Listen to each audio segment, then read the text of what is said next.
Well, it's Friday, everybody's favorite day of the week. I think just about everybody's favorite day of the week. And certainly if you're a football fan, we've got high school football coming up tonight, Razorbacks and college football tomorrow, the NFL. Man, the weekend's here. And I'm Chad Hooten with Hooten's Arkansas Football. This is Dr. Brian Eble. We're at Arkansas Children's Hospital, of course, and we're glad you're tuned in tonight. And every Friday night from 10 to midnight, they have the Friday Night Sports Injury Clinic. If a young athlete gets hurt tonight, or a cheerleader, or the band maybe, they can trip going up and down out of those bleachers to perform at halftime. Arkansas Children's Hospital is ready. You don't have to wait till Saturday. You can come on Friday night and see an expert. And who else would you take a teenager to other than a pediatric sports medicine expert? And that would be at Arkansas Children's Hospital. So that's from 10 to midnight every Friday night. But Dr. Eble, you and I are going to visit. Dr. Eble is a cardiologist here at Arkansas Children's Hospital, and there's so many things going on in healthcare right now and in the healthcare industry and health concerns. And of course, the big one is COVID-19. And I was just mentioning a moment ago, I'm getting texts of these different schools that are canceling their games at 3 o'clock on Friday afternoons. It's disappointing for the opposing team that's not going to be in quarantine, and they don't have time to reschedule another game, which has been a great thing, by the way, Doctor. These schools that are healthy and they find out the other team's not going to be able to make it, the healthy teams are able to get together and schedule a game on the fly, and literally some of them have scheduled a game on Friday morning against a new opponent and played that night, which it's all about playing, and it's absolutely. And it's been a great job. There's 193 high schools playing football in Arkansas, and I think every Friday night we've had over 180. So it's been the majority of the teams have been able to play a game. But what does COVID-19 and seeing athletes, and so several have tested positive. The big concern and what a lot of people are talking about now are the long-term effects. Absolutely. What do you know? Yeah. Unfortunately, I can talk a lot more about what we don't know yet. But here's what we know. The vast majority of kids, of adolescent athletes that get infected with COVID-19 are going to remain asymptomatic or have very mild symptoms. The vast majority of those kids will recover completely, and they should be very safe to get back to playing sports. And we have to remember all of the advantages. I know I'm preaching to the choir here, but getting back and playing sports is really, really important. These kids have been socially isolated because most of a semester of their school has been canceled. Most of them already spend too much time in front of a screen watching TikToks or playing video games.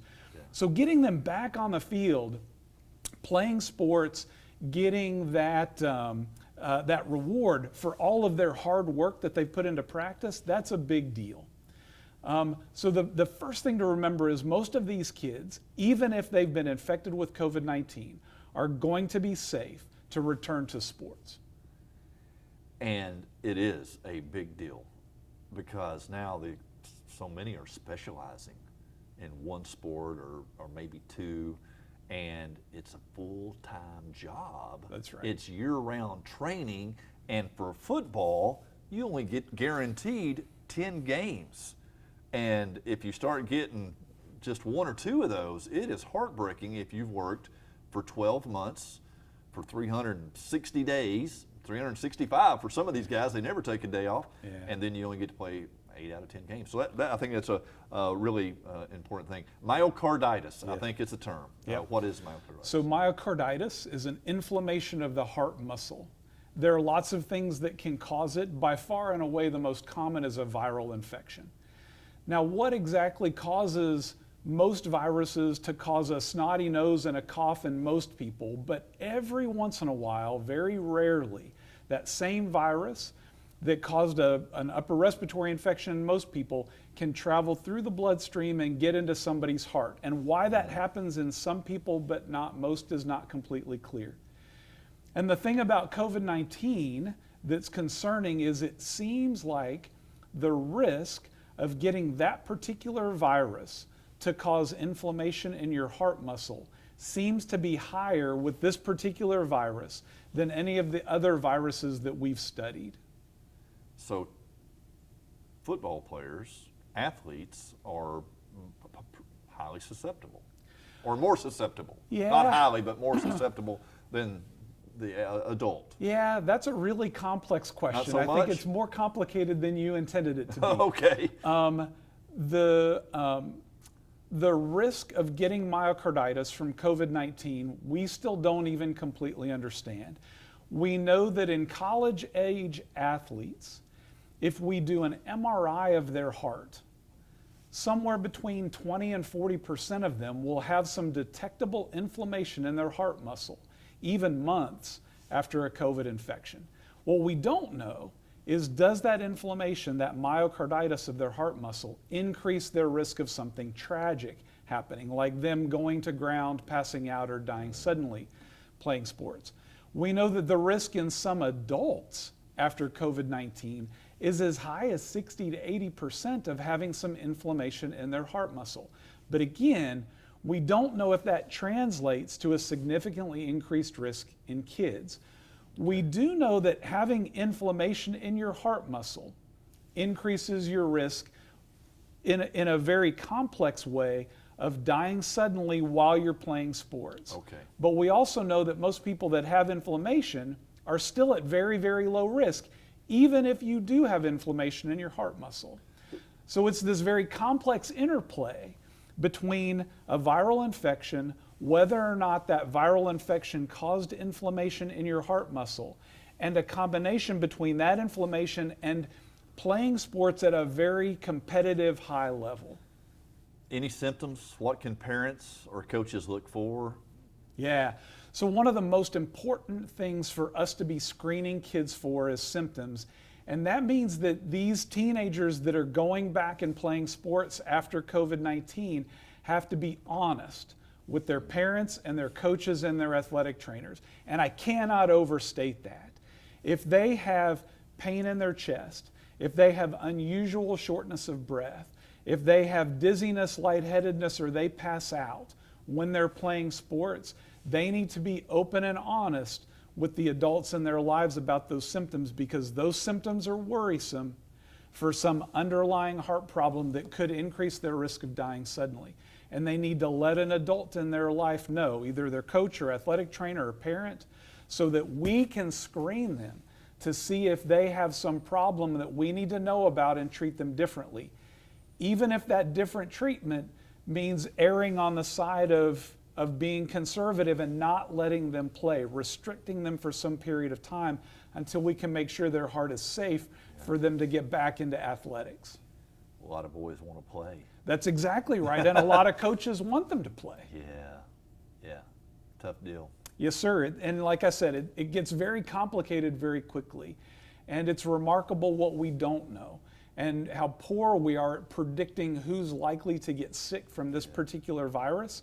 And if you do get sick, almost everybody's going to recover completely, but some small percentage of those kids may have some underlying heart muscle problem that increases their risk. And the small percentage is really small? Yes, it's very small. Yeah.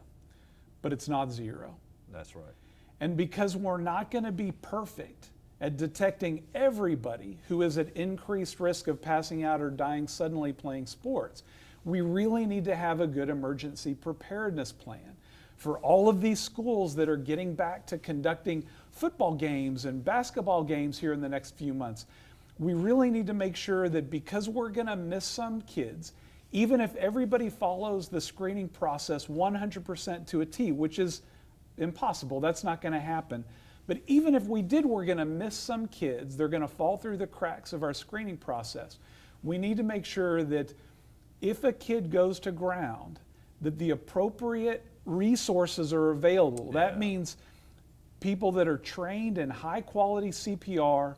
We can get a defibrillator to that kid very quickly, and we can get that kid shocked quickly and get them rapidly transferred to a facility that can take care of them at a higher level. And that's something that parents need to make sure that their school athletic directors, administrators, I know that even now that some of the officials are being asked to show up early to say, hey, this is where we keep our defibrillator, this is where all of our equipment is, this is what will happen if there's an emergency. So that's stuff that you guys have been preaching so well for years at Arkansas Children's, and have helped a lot of kids as a result of that. So it's great information. It's an interesting time. Yes, sir. But that's appreciate your information on that. Anything else that you think folks should know about the virus, especially young athletes, parents of athletes, and this disease, and the myocarditis? So again, I want to go back to my very first point. Most kids, even the ones that get exposed and infected with COVID-19, are going to be able to recover from this completely and participate in sports with very, very, very low risk. I want to make that very clear. We do have a good screening process in place, but it falls on coaches, it falls on primary care doctors to make sure that that screening process is followed. And I really, really want to make sure that athletes are being open and honest if they experience new symptoms as they have recovered from COVID-19 and return to play. Please, I implore you, please be open and honest with your coaches and trainers and parents about any symptoms you're having, because those may be your last warning signs unless we take action and intervene. And that might not cost you a minute of play if you report it. That's right. Yeah, so that's good information. Yes, sir. Thank you very much. My pleasure. The Arkansas Children's Hospital Friday Night Sports Injury Clinic tonight and every Friday night from 10 to midnight. They're here if someone goes down for any reason, any kind of injury. They're here from 10 to midnight. Walk-ins are welcome at Arkansas Children's for the Friday Night Sports Injury Clinic. And where else would you take a teenager other than to see a pediatric sports medicine expert? And those are here at Arkansas Children's Hospital, and we thank you for watching.